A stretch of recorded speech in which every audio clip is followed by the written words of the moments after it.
वरिहन्ताणं नमो सिद्धाणं नमो आयरियाणं नमो वज्झायाणं नमो लोए सव्साहूणं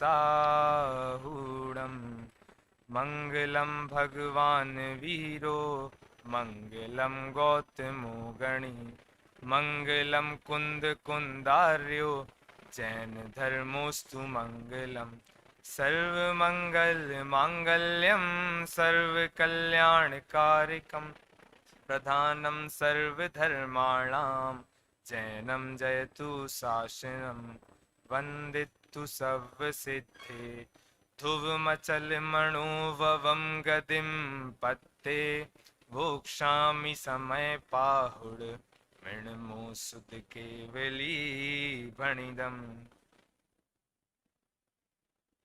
अभी हमने जो मंगलाचरण किया उसमें समय सार को कहने की प्रतिज्ञा आचार्य कुंद कुंद देव करते हैं, तो वह समय सार आचार्य कुंद कुंद देव द्वारा लिखित है, अर्थात आचार्य कुंद कुंद देव ने समय सार को लिखा है।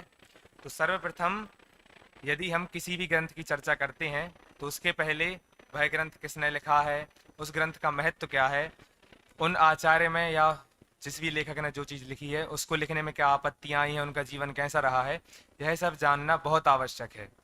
क्योंकि जब हम उनके जीवन से परिचित होते हैं तो हमें उस प्रकार से उस ग्रंथ की महिमा आती है।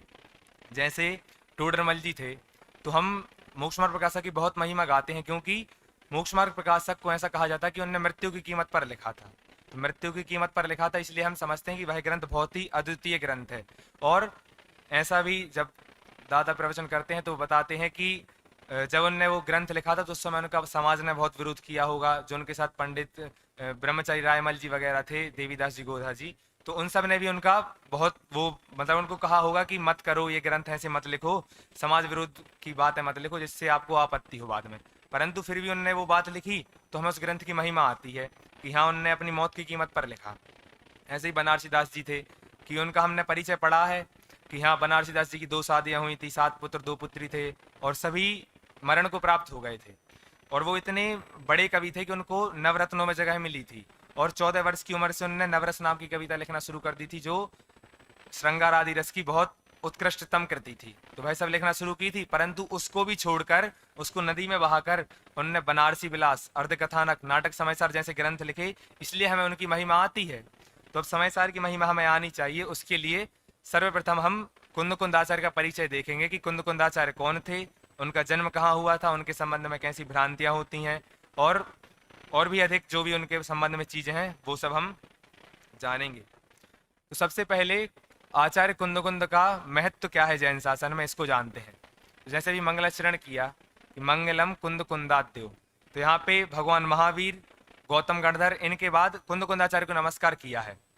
हमें यह तो ठीक लगता है कि महावीर भगवान सिद्ध बन गए हैं, गौतम गणधर भी सिद्ध हो गए हैं, तो उनको नमस्कार करना योग्य है। परंतु मुनियों में कुंद कुंदाचार्य तो जो श्रुत केवली हैं उनकी अपेक्षा अल्प ज्ञानी थे, और जो अंग ज्ञानी उनकी अपेक्षा भी अल्प ज्ञानी थे। इसलिए मुनियों में भद्रबाहु स्वामी को कर लेते या धरसेनाचार्य आदि को कर लेते, क्योंकि धरसेनाचार्य के निमित्त से ही प्रथम ग्रंथ की रचना हुई थी, जैन आगम में सठखंडागम की रचना हुई थी, इसलिए उनको नमस्कार करना योग्य था। परंतु कुंद कुंदाचार्य को क्यों किया गया है, तो कुंद कुंदाचार्य को किया है अर्थात उनका बहुत विशेष महत्व है जैन शासन में। तथा जब दादा बताते हैं कि वो पहले मंगलाचरण करते थे तो बड़ा वाला मंगलाचरण करते थे, तो उसमें पहले ओमकार बिंदु संयुक्तम वाला जो छंद है वो सब बोलकर अस्य मूल ग्रंथ कर्तार श्री सर्वज्ञ देवा गणधर देवा प्रति गणधर देवा तेसाम वचनानुसार मासाद्य कुंद कुंद आमनाए। और जब प्रतिमा की प्रशस्ति लिखी जाती है तो उसमें भी कुंद कुंद आवनाए ऐसा शब्द लिखा जाता है। तो जिससे जो कुंद कुंद आमनाए है, यह शब्द हमें यह बोध कराता है कि दिगंबर, यह प्रतिमा दिगंबर है, यह शास्त्र दिगंबर है जिसकी हम चर्चा कर रहे हैं, वह शास्त्र दिगंबर ग्रंथ है जो कुंद कुंद आमनाय के अंतर्गत लिखा गया है। या फिर वह प्रतिमा भी दिगंबर है जिसमें कुंद कुंद आनवाई ये शब्द लिखा गया है। जब भी ये प्रतिमाएं जमीन से निकलती हैं तो उनमें सबसे पहले प्रशस्ति देखी जाती है, और प्रशस्ति में यदि कुंद कुंदानव शब्द लिखा जाता है तो उससे यह प्रमाणित हो जाता है कि यह जैन प्रतिमा है और दिगंबर कुंद कुंदाचार्य के आमनाय की ही प्रतिमा है। तो इस प्रकार जैन धर्म में आचार्य कुंद कुंद का बहुत ही बड़ा महत्व है। तथा जो चंद्रगिरी पर्वत है, उस पर्वत पे बहुत सारे शिलालेख प्राप्त होते हैं। तो उसमें एक शिलालेख में आचार्य कुंद को भरत क्षेत्र के श्रुत का प्रतिष्ठापक कहते हैं, अर्थात उन्होंने ही श्रुत ग्रंथ की रचना प्रारंभ की थी। यद्यपि श्रुत लिखना प्रारंभ तो भूत बलियाचार्य और पुष्पदंताचार्य ने कर दिया था, परंतु जो अध्यात्म का श्रुत है वह द्वितीय श्रुत स्कंद रूप आचार्य कुंद ने ही लिखा था, इसलिए ऐसा वहां लिखा गया है। अब जैसे हम वीतरा विज्ञान, तत्व ज्ञान यह सब तो पढ़ चुके हैं, तो उसमें जब लेखक परिचय हम पढ़ते हैं तो उसमें बहुत सारी विशेषताएं दी जाती हैं, जैसे कम से कम लिखकर अधिक से अधिक प्रसिद्धि को प्राप्त हुए, लोक इच्छा से दूर रहते हैं, लोक प्रशंसा से दूर रहते हैं, अपने नाम की कोई भी इच्छा वांछा नहीं है, ऐसे शब्द उसमें प्रयोग होते हैं। तो यह सब अतिशयोक्ति नहीं है, यह रियल बात है, क्योंकि आचार्य कुंद ऐसे ही थे। आचार्य कुंद ने जितना भी साहित्य लिखा है, जैसे बताया जाता 5 परमागम लिखे, 84 पाहुड़ लिखे हैं और द्वादशानुप्रेक्षा आदि अनेक ग्रंथ लिखे, परंतु मात्र एक ग्रंथ की एक गाथा में एक पद के अंदर एक ही शब्द में उनका नाम आया है और उन्होंने कहीं भी अपने नाम की चर्चा नहीं की है। जैसे जो उनने द्वादशानुप्रेक्षा ग्रंथ लिखा है, उसकी जो 91 वाली गाथा है वो इस प्रकार है। इदिणिच्छैवहारम जम्भणीयम कुंद कुंद मुनिनाहे, जो भावै शुद्ध मणु सो पावै परमणे वाणम। ये कुंद आचार्य ने गाथा लिखी है। इसमें उन्होंने ऐसा बताया कि जो यहाँ पे कुंद ने निश्चय व्यवहार का स्वरूप कहा है, उसको जो मन से पढ़ते हैं वो मोक्ष को प्राप्त करते हैं। तो मात्र एक यही गाथा है जिसके अंदर कुंद आचार्य के नाम का परिचय उन्होंने स्वयं ही लिखा है, बाकी कहीं भी अन्यत्र उन्होंने अपने नाम का उल्लेख नहीं कहा है। और जैसे जो पूर्व में राजा वगैरह होते थे तो उनके राज कवि लेखक वगैरह होते थे, तो उनसे वो अपना जीवन चरित्र लिखवाते थे, जो भी घटनाएं होती थी वो लिखवाते थे। परंतु हमारे जो साधु होते हैं वो निष्प्रही होते हैं, राग द्वेष से रहित होते हैं, इसलिए वो तो यह सब कार्य कर नहीं सकते कि अपनी प्रशंसा लिखवाएं। तो उस समय जो राजा होते थे तो वो आचार्यों का जीवन शिलालेख के माध्यम से लिखते थे, तो शिलालेख के माध्यम से कुछ ही बातें कुंद आचार्य के बारे में हमें ज्ञात होती हैं। जैसे जो शिलालेख मिलते हैं उसके अनुसार आचार्य कुंद का जन्म आज से 2000 वर्ष पूर्व विक्रम की पहली शताब्दी में हुआ था। विक्रम की पहली शताब्दी में आज से 2000 वर्ष पूर्व हुआ था। और स्थान की चर्चा आती है तो कहते हैं कि कुंडपुर नामक जो जगह है कर्नाटक प्रदेश में, वहां पे आचार्य कुंद का जन्म हुआ था। और उनके जन्म का नाम शिलालेख में नहीं लिखा था, जन्म नाम नहीं था, परंतु उन्होंने नंदी संघ में दीक्षा ली थी। उस समय संघ का बंटवारा हो चुका था, तो जो जिस संघ में दीक्षा आचार्य कुंद ने ली थी वह नंदी संघ था, इसलिए उनका नाम पद्म नंदी रखा गया था। ऐसा उन शिलालेखों में लिखा गया है। तथा बाद में लिखा है कि विक्रम संवत 49 में आचार्य कुंद को आचार्य पद मिला। और उसी शिलालेख में नीचे लिखा है कि 33 वर्ष की आयु में आचार्य कुंद को आचार्य पद मिला। तो इस अपेक्षा से हम ऐसा लगा सकते कि विक्रम संवत 16 में उनका जन्म हुआ होगा। क्यों? क्योंकि यदि विक्रम 49 में यदि उनको आचार्य पद मिलता है तब वे 33 वर्ष के थे, तो उस हिसाब से 33 माइनस करें तो विक्रम संवत 16 में उनका जन्म होना चाहिए, इसलिए उनके जन्म का बस यही प्रमाण मिलता है। फिर इसके बाद उनके गुरु की चर्चा आती कि उनका गुरु कौन था। तो उनने अपने गुरु के बारे में बस एक ही गाथा लिखी है, जो बोध पहाड़ की 2 गाथा हैं, 61वीं और 62वीं। 61वीं गाथा में वे अपने आप को मतलब वो भद्रबाहु स्वामी का नाम लेते हैं, और 62वीं गाथा में भद्रबाहु स्वामी का स्वरूप बताते हैं कि 12 अंग 10 पूर्व के पाठी थे, नहीं 14 पूर्व के पाठी थे और श्रुत केवली थे। गाथा इस प्रकार है। सत्य व्यारो भूओ भाषा सुत्ते सुजम जिणे कहियम सोतः कहियम नायम सीसेण भद्रबाहुस बारस अंग वियाणम 14 पुवंग द्युल विथरणम स्वेणाणि भद्रबाहु गमय गुरु भैवो जयो। तो यहाँ पे वे ऐसा लिखते हैं कि जो आचार्य भद्रबाहु हैं उनके अनुसार आचार्य मतलब अपने आप को 12 अंग और 14 पूर्व के पाठी जो भद्रबाहु स्वामी हैं उनको परंपरा गुरु बताते हैं, अर्थात कुंद आचार्य के परंपरा गुरु भद्रबाहु स्वामी थे। अब ऐसे बहुत सारी जगह ऐसी चर्चा आती है कि साक्षात गुरु भी तो हो सकते हैं यदि उन्होंने गुरु लिखा, क्योंकि इसमें परंपरा तो लिखा नहीं है। तो इसके लिए बहुत से तर्क दिए जाते हैं। जैसे जब भद्रबाहु स्वामी की चर्चा होती है तो उनके बाद बताया जाता है कि 5 श्रुत केवली हुए हैं इस काल में। तो 5 श्रुत केवली में सबसे अंतिम थे भद्रबाहु स्वामी, और ये 100 वर्ष के अंदर हुए। फिर उनके 220 वर्ष बाद 11 अंग के 11 आचार्य हुए जिनको 11 अंग का ज्ञान था। फिर उनके 600 वर्ष बाद 4 आचार्य नहीं, उनके जब 11 अंग के ज्ञानी आचार्य हुए उनके कुछ समय बाद 4 आचार्य ऐसे हुए जो अंग के ज्ञानी थे। फिर उसके 600 वर्ष बाद धैर्यसेनाचार्य हुए और उनके भी कुछ वर्ष बाद कुंद आचार्य हुए। तो भद्रबाहु आचार्य और कुंद आचार्य में बहुत अंतर है। इस कारण से हम यह ज्ञात लगा सकते हैं कि वो परंपरा गुरु ही थे। फिर अब उनके साक्षात गुरु कौन होंगे? साक्षात गुरु की चर्चा आती है। तो साक्षात गुरु में दो चर्चाएं मिलती हैं। एक तो जयसेनाचार्य ऐसा लिखते हैं कि कुमार नंदी जो आचार्य थे, कुमार नंदी नाम के मुनिराज, वो उनके साक्षात गुरु थे। और जो नंदी संघ की पट्टावली है उसमें ऐसा लिखा रहता है कि जिनचंद्र आचार्य उनके गुरु थे।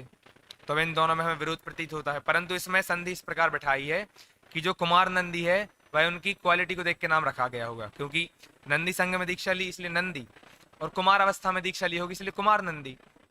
तथा जो नंदी संघ की पट्टावली है उसमें ऐसा लिखा है कि माघ नंदी, फिर जिनचंद्र, फिर पद्म नंदी, ऐसे 3 आचार्यों के नाम लिखे हैं। तो जिनचंद्र है उसमें बस नंदी शब्द नहीं लगा, ऊपर नीचे सब में नंदी शब्द है।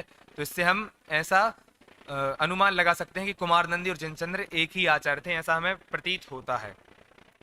फिर अब ऐसी भी चर्चा आती है कि कुंद आचार्य विदेह गए थे, और बहुत सारे लोग कहते हैं कि नहीं गए थे। जयसेनाचार्य तो कहते हैं पंचास्तिका नामक ग्रंथ में कि वो गए थे। उनका वाक्य इस प्रकार है कि पूर्व विदेहम गत्वा वीतराग सर्वज्ञ श्री श्रीमंदर स्वामी तीर्थंकर परम देवम दृष्टवा, मतलब पूर्व विदेह में जाकर के सीमंदर भगवान के दर्शन किए, ऐसा उनका वाक्य है। तथा श्रुत सागर सूरी भी इसके पक्ष में है कि वो विदेह क्षेत्र गए थे। परंतु आचार्य कुंद ने इसकी चर्चा क्यों नहीं की, ऐसा प्रश्न बहुत बार उठता है। तो इसके समाधान में विद्वान लोग ऐसा तर्क देते हैं कि यदि वो विदेह गमन की बात लिखते कि मैं विदेह क्षेत्र गया था, सीमंदर भगवान के दर्शन किए थे, तो उसमें दो समस्याएं खड़ी हो सकती थी। कोई कहता कि मतलब इतने बड़े आचार्य थे, हुंडावसर्पणी काल में हुए, तो ये विदेह क्षेत्र का इसलिए अपनी मान की पुष्टता कर रहे हैं, क्योंकि मैं हुंडावसर्पणी काल में होकर भी चारण रिद्धि धारण करता हूँ और इतने बड़े बड़े ग्रंथ लिख दिए और जाके सीमंदर भगवान का भी दर्शन कर लिया हुंडावसर्पणी काल में, तो इससे उनके मान का पोषण हो सकता था। तथा यदि भी लिखते कि मैं सीमंदर भगवान के दर्शन करके आया हूँ, तो जो बहुत सारे लोग भगवान में भेद करते कि सीमंदर भगवान विदेह क्षेत्र के हैं, महावीर भगवान हमारे भरत क्षेत्र के हैं, तो जो ये भेद करते हैं वो ऐसा जानते कि ये तो सीमंदर भगवान की बात है तो हम इनको क्यों पढ़ें, ये महावीर भगवान की बात होती तो हम पढ़ते। इसलिए हो सकता है कि आचार्य कुंद ने यह बात नहीं लिखी हो, ऐसा प्रतीत होता है। और उनके 5 नाम तो आप सभी को ज्ञात ही होंगे कि उनके 5 नाम थे कुंदाचार्य, पद्मनंदी आचार्य, वक्रग्रीवाचार्य, गृद्धपेच्छाचार्य और एलाचार्य, ऐसे 5 नाम थे। ये 5 नाम सब प्रसिद्ध हैं, परंतु बहुत सारे शिलालेखों में जैनंद सिद्धांत कोश ग्रंथ में ऐसा दिया है कि एलाचार्य, गृद्धपेच्छाचार्य और वक्रग्रीवाचार्य ये अन्य आचार्यों के भी नाम हैं। इसलिए बहुत से लोग जैन मत में ऐसे हैं जो ये 3 नाम कुंदाचार्य के नहीं मानते। तथा इसके अतिरिक्त एक वट्टकेर स्वामी, ये नाम भी आचार्य कुंद का आता है कि ये नाम उन्हीं का होना चाहिए। तो इस प्रकार उनके 5 या 6 नामों की चर्चा आती है। उनकी कहानी करने में विषय अधिक लंबा हो जाएगा, इसलिए उसको भी हम छोड़ते हैं। अब आचार्य कुंद की जो कथा सबने सुनी है उसको हम शॉर्ट में सुनते हैं कि एक इस भाव की कथा और एक इसके पहले वाले भाव की कथा। तो जो ज्ञान प्रबोध ग्रंथ है उसमें इस भाव की कथा बताते हुए उसके लेखक ऐसा लिखते हैं कि मालव देश नाम का नगर था। कौन सा देश? मालव देश। मालव देश में एक वरापुर नाम का ग्राम था। उस ग्राम में कुमुदचंद्र और कुमुद चंद्रिका ऐसे राजा रानी थे। उनके यहाँ एक सेठ सेठानी रहते थे। तो उन सेठ सेठानी के पुत्र का नाम था कुंद। तो जब भी कुंद थोड़े बड़े हुए, 11 वर्ष के हुए, तब भी एक जगह खेल रहे थे तो उनको जिनचंद्र आचार्य दिख गए। जैसे ही जिनचंद्र आचार्य दिखे तो वो जिनचंद्र आचार्य के पास बैठ गए। अब वो जिनचंद्र आचार्य के पास बैठे तो उनने वहां पे इतना वैराग्य उनको उमड़ा कि उन्होंने दीक्षा ले ली 11 वर्ष की उम्र में, इतनी अल्प अवस्था में ही दीक्षा ले ली। फिर उसके बाद जब वो 33 वर्ष के हुए तो 33 वर्ष के होने पे उन्हें आचार्य पद दे दिया गया। फिर आचार्य पद मिलने के बाद उसी ग्रंथ में ऐसी कथा आती है कि एक बार उनको कुछ शंका उत्पन्न हुई जिसका उनको समाधान नहीं मिल रहा था। तो वो शंका उत्पन्न होने के कारण उनने सीमंदर भगवान को नमस्कार किया। तो वहां सीमंदर भगवान के समूह शरण में सीमंदर भगवान ने सद्धर्म वृद्धि रस्तु ऐसा उपदेश, मतलब ऐसा आशीर्वाद दिया।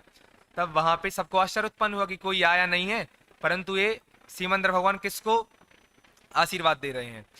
तब फिर वहां ज्ञात हुआ कि भरत क्षेत्र में कुंद नाम के आचार्य हैं जो इनको नमस्कार कर रहे हैं, जिनको कुछ शंकाएं हैं। तो ऐसी कथा आती कि 2 चारण रिद्धिधारी मुनिराज वहां से भरत क्षेत्र आए और उनको यहाँ से विदेह क्षेत्र ले गए। तो जब वो विदेह क्षेत्र जा रहे थे तो बीच में उनकी पिछी गिर गई थी। फिर उन्होंने गिद्ध के जो गिद्ध होता है उसके पंख से पीछी बनाई, इसलिए उनको गिद्ध पिच कहा जाता है।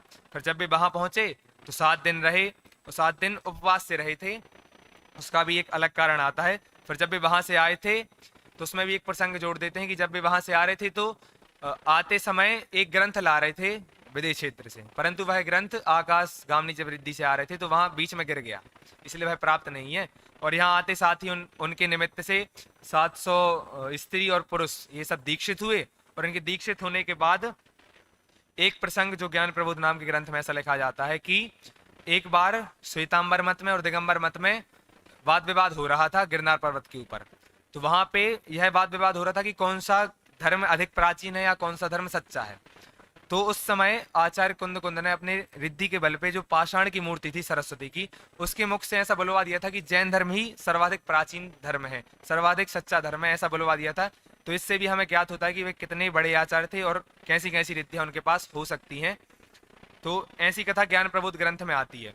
और अन्य ग्रंथों में उनके पूर्वभाव की चर्चा मिलती है। पूर्वभाव में भी पिड़थ नाडु नाम के देश था, उसमें कुरमई नाम का एक गांव था। उस गांव में करमंडू और श्रीमती नाम के सेठ सेठानी रहते थे। तो वहां पे वो एक ग्वाले हुए थे। तो जब वो गाय को चरा रहे थे तो जंगल में, ये प्रसंग तो सबको ध्यान है कि जंगल में आग लग गई थी, तो एक पेड़ उनको सुरक्षित दिख रहा था। तो सुरक्षित पेड़ के पास जाके देखा तो वहां पे उन्हें एक कोठर में ग्रंथ रखा देखा। अब वो ग्वाले थे तो अनपढ़ थे, तो उन्होंने वो देखा नहीं, मतलब पढ़ने में नहीं आया। तो उसको साथ सम्मान घर ले आए, घर पे उसकी डेली पूजा आदि करते थे। फिर उसके बाद जब एक बार कोई मुनिराज आए तो उन्होंने मुनिराज को भक्ति पूर्वक वो ग्रंथ दान दिया। तो मुनिराज ने उनको कहा कि तुम इसी गांव में सेठ के पुत्र हो गए। और फिर वो अगले भाव में वहां पे कुंद कुंदाचार्य नाम से प्रसिद्ध हुए। और अभी अभी उस ग्वाले को हम कुंद कुंदाचार्य नाम से जानते हैं। तो यह तो उनकी हमने कथा के बारे में, नाम के बारे में और विदेह गमन इत्यादि बारे में चर्चा कर ली। परंतु हम उनको इतना महत्व क्यों दे रहे हैं, उनने किया क्या है, अर्थात उनका कर्तृत्व क्या है, तो उसे भी हम शॉर्ट में समझ लेते हैं कि 2 प्रकार के नए बताए गए हैं जैन धर्म में। जैसे आगम और अध्यात्म के 2 नए हैं। आगम के जैसे 2 नए बताए गए, निश्चय व्यवहार और द्रव्यार्थिक पर्यार्थिक। तो उनने 5 परमागम लिखे हैं, समयसार, नियमसार, अष्टपाहुड़, पंचास्तिकाय और प्रवचनसार। तो इनमें से समयसार और नियमसार को निश्चय व्यवहार का ग्रंथ कहा जाता है और इसमें शुद्धात्मा की ही चर्चा है। और प्रवचनसार और पंचास्तिकाय है वह वस्तु स्वरूप का निरूपक ग्रंथ है। जैसा दादा भी प्रवचन में बताते कि प्रवचनसार ग्रंथ की जो शैली है, विषय वस्तु है, उसके अधिकारों का विभाजन इस प्रकार किया गया है कि उसको बाहर विदेशों में भी यूनिवर्सिटी के कोर्स में रखा गया है। वो इस प्रकार का ग्रंथ है। तो उसमें 6 द्रव्यों के वस्तु स्वरूप का निरूपण किया गया है प्रवचनसार ग्रंथ में। वो द्रव्यार्थिक और पर्यार्थिक नय की अपेक्षा से मुख्यतः उसमें द्रव्यार्थिक पर्यार्थिक नय की मुख्यतः से कथन किया गया है। फिर अष्टपौढ़ ग्रंथ है। तो अष्टपौढ़ ग्रंथ में अभी शिविर में हमने जब मनीष जी के प्रवचन सुने थे तो बता रहे थे कि उसमें एक प्रशासक के रूप में हमारे सामने आते हैं कुंद कुंदाचार्य। जिसमें उन्होंने 2-3 उदाहरण दिए कि वो जो मुनिराज बाल के बराबर भी परिग्रह रखते हैं वो निगोद के पात्र हैं। ऐसी ऐसी बातें उसमें कुंद कुंदाचार्य लिखते हैं। और एक उदाहरण ऐसा दिया था कि जैसे बाहुबली स्वामी को हम अच्छा मानते कि हाँ वो इतनी बड़ी तपस्या कर रहे थे कि उनके ऊपर बेलें चढ़ गई, परंतु कुंद कुंदाचार्य ऐसा लिखते हैं कि वो 1 वर्ष तक मान कसाय में जलते रहे। उनको जो संजलन कसाय संबंधी मान था वो उसमें जलते रहे। तो इस प्रकार कुंद कुंदाचार्य का जो देखने का दृष्टिकोण था वो बहुत ही अलग था। हम पहले देखते हैं उनने कितनी रचनाएं की हैं। ऐसा उल्लेख में आता है कि 84 पाहुड़ आचार्य कुंद कुंद ने लिखे हैं, जिसमें से जो अष्टपाहुड़ है वह भी प्रत्येक पाहुड़ एक स्वतंत्र ग्रंथ है, परंतु वो पाहुड़ छोटे छोटे इसलिए उनको एक ग्रंथ बना दिया गया है। तो इस प्रकार समयसार, नियमसार, प्रवचनसार, अष्टपाहुड़, पंचास्तिकाय ये ग्रंथ तो हमारे पास उपलब्ध है। परंतु रयणसार, मूलाचार, द्वादशानुप्रेक्षा इन ग्रंथों को भी आचार्य कुंद कुंद का ग्रंथ कहा जाता है। मूलाचार के लेखक वट्टकेर स्वामी हैं, तो वट्टकेर आचार्य को भी आचार्य कुंद कुंद का ही नाम बताया जाता है कि आचार्य कुंद कुंद ही वट्टकेर स्वामी हैं। और इसके अलावा भी ऐसा उल्लेख आता है कि जो सठखंडागम ग्रंथ है उसके शुरू के 3 अध्याय के ऊपर आचार्य कुंद कुंद ने परिक्रम नाम की टीका लिखी है। वह परिक्रम नाम की टीका 12,000 श्लोक प्रमाण है और वह अभी उपलब्ध नहीं है, परंतु उसको भी ऐसा माना जाता है कि वह आचार्य कुंद कुंद ने ही लिखी है। तो इस प्रकार उनका कर्तृत्व था, जिसमें से विशेषता ऐसी है कि समयसार, पंचास्तिकाय और प्रवचनसार इन 3 को कुंद त्रयी, नाटक त्रयी, प्रावृत त्रयी ऐसे कहा जाता है। और इन 3 ग्रंथ के ऊपर आचार्य अमरचंद ने 3 टीकाएं लिखी हैं। समय सार के ऊपर आत्मख्याति लिखी, पंचास्तिकाय के ऊपर समय व्याख्या लिखी है, प्रवचन सार के ऊपर तत्व प्रदीपिका लिखी है। ऐसी आचार्य अमरचंद ने भी टीका लिखी है। अब हमने समय सार ग्रंथ के लेखक जो आचार्य कुंद हैं उनका परिचय तो देख लिया, परंतु हम अभी शॉर्ट में समय सार ग्रंथ की विषय वस्तु समझ लेते हैं कि उसमें क्या है और क्या नहीं है। तो सर्वप्रथम आचार्य जयसेन 3 प्रकार से समय सार, प्रवचन सार आदि का विभाजन करते हैं कि वो ऐसा बताते हैं कि जो संक्षेप रुचि वाले शिष्य हैं उनके लिए पंचास्तिका ग्रंथ लिखा गया है। संक्षेप रुचि वालों के लिए पंचास्तिका ग्रंथ लिखा गया है।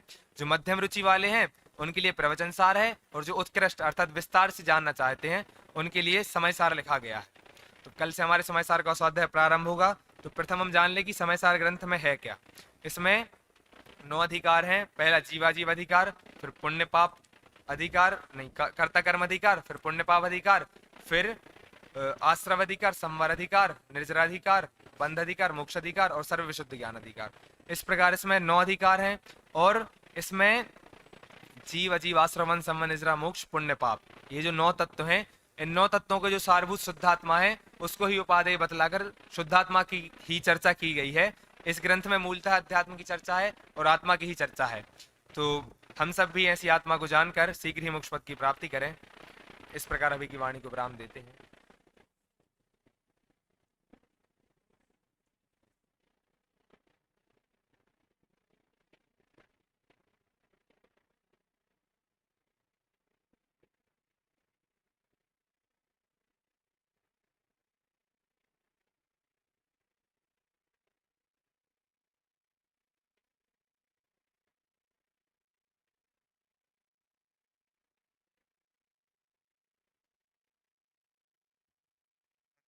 हेलो हेलो हेलो हेलो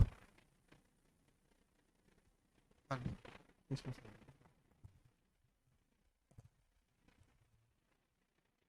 अभी हम सभी ने विद्यार्थी प्रवचन के क्रम में शास्त्री द्वितीय वर्ष कक्षा के विद्यार्थियों का प्रवचन आज से प्रारंभ हो रहा है। और चूंकि शास्त्री प्रथम वर्ष के विद्यार्थियों को तो हम ये अवसर देते हैं कि वे विषय अपने हिसाब से चुनें, कोई भी जिनागम का एक विषय चुन करके प्रस्तुत करें।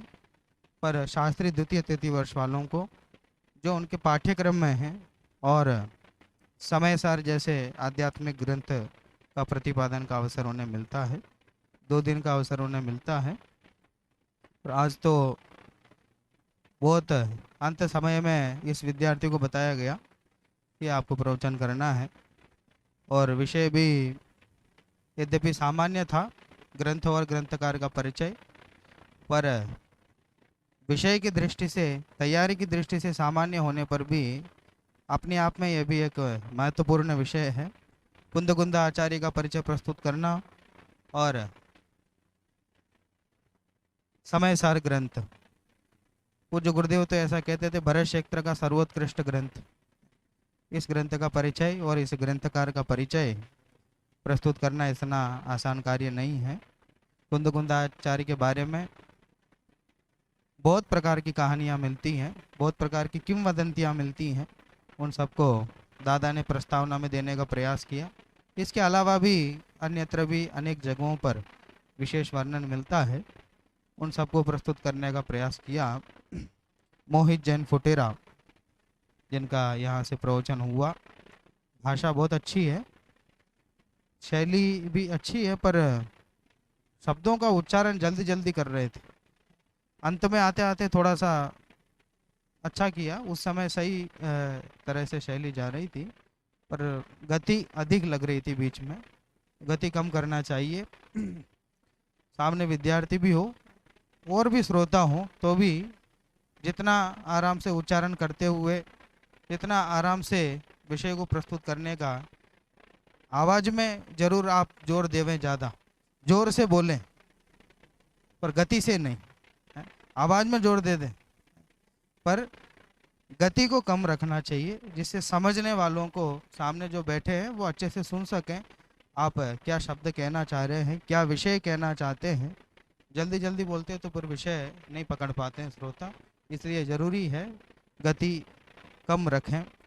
बाकी विषय वस्तु तो कोई ऐसे गाथा जैसे कोई विषय नहीं था, पर जो परिचय का विषय है आदरणीय दादा ने जो प्रस्तुत किया है उसको बहुत अच्छे से अध्ययन करके उस बात को प्रस्तुत किया। अच्छा, अध्ययनार्थी विद्यार्थी हैं कक्षा के, इसलिए किसी तरह कोई इसमें उस विषय में भूल नहीं की। पर आज केवल कुंद कुंद आचार्य का ही लेना चाह रहे थे ऐसा लग रहा था, क्योंकि वो जो समय सारी की विषय वस्तु को तो बहुत जल्दी उसमें संक्षेप में कर दिया। केवल कुंद कुंद आचार्य का ही लेना था क्या आज? हाँ, फिर ठीक है, उसमें तो पूरा विस्तार से दिया। तो मेरे ख्याल से ग्रंथ का विषय कल और विस्तार से प्रस्तुत करोगे और विषय उसमें आएगा। बाकी मंगलाचरण की जो व्याख्या है उसको प्रारंभ कर देना। अगर ऐसा कोई विषय विशेष और समझ में नहीं आता है ग्रंथ के बारे में, अधिकारों को नाम तो बता ही दिया, और और कोई विशेष उसमें बात नहीं है। एक एक अधिकार में क्या क्या वर्णन आया है, नाटकीय रूप जो इसको दिया है अमरचंद्र आचार्य ने, उसके बारे में भी कोई टिप्पणी देनी हो उसे देते हुए जीवाधिकार के अंत में या पूर्व रंग के अंत में अनुशीलन में दादा ने इस पर काफ़ी प्रकाश उसमें डाला है। आप अनुशीलन पढ़ोगे तो उसमें ये विषय आपको मिलेगा, तो उसको भी आप प्रस्तुत कर सकते हो। नाटक के रूप में कैसे प्रस्तुत किया है आचार्य अमृतचंद्र ने, इत्यादि विषय को लेते हुए आगे बढ़ सकते हैं। बाकी गति पर थोड़ा सा कार्य करते हुए और कल अच्छे से आप प्रस्तुत करें। विषय की तैयारी तो बहुत अच्छी थी, बाकी बहुत सुंदर विषय प्रस्तुत किया मोहित जैन ने। अब यहाँ से समय सार विषय पर आदरणीय भाई साहब के जो प्रवचन शिविर से पूर्व यहाँ चलते थे वह यथावत यहाँ से प्रारंभ हो रहे हैं। आदरणीय भाई साहब से निवेदन करता हूँ व्याख्यान प्रारंभ करें।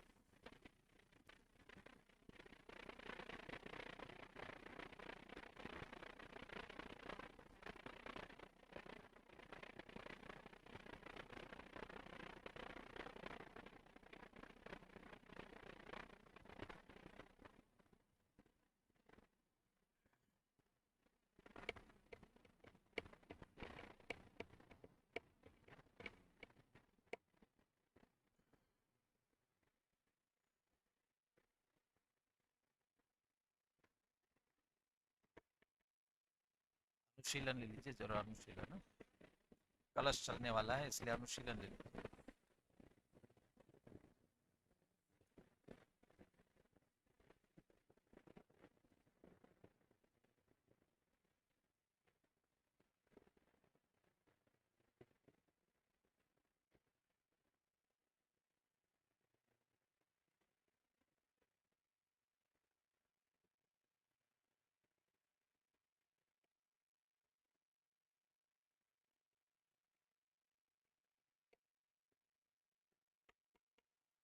सावधान, मंगलाचरण प्रारंभ करेंगे। वंदितु सव सिद्धे ध्रुवमचल मनोवमं गतिं पते वोचामि समय पाण नमो सुध केवली भणिदम् नमः समय साराय स्वानुभूत्या चकासते चित्स्वभावाय भावाय सर्वभावान्तरच्छिदे अनन्तधर्मणस्तत्त्वं पश्यन्ति प्रत्यगात्मनः अनेकान्तं मयि मूर्तिर्नित्यमेव प्रकाशताम्। आचार्य कुंद कुंद देव विरचित समय सार परमागम, आचार्य अमृतचंद्र कृत इसकी आत्मख्याति टीका, दोनों आचार्यों के मूल कथनों के आधार से सार समय सार का ग्रहण करने का हम प्रयास कर रहे हैं, जिसमें मोक्ष अधिकार की चर्चा चल रही है। बीच में शिविर का कार्यक्रम आया इसलिए विषय बदल गए थे। अब पुनः मोक्ष अधिकार की चर्चा आगे क्रम से चलाएंगे। मोक्ष अधिकार में सर्वप्रथम मोक्ष कैसे नहीं होता इसकी बात की। बंधन को जानने से मुक्त नहीं होता, बंधन का चिंतन करने से मुक्त नहीं होता। कैसे होता है कि बंधन को छेदने से मुक्त होता?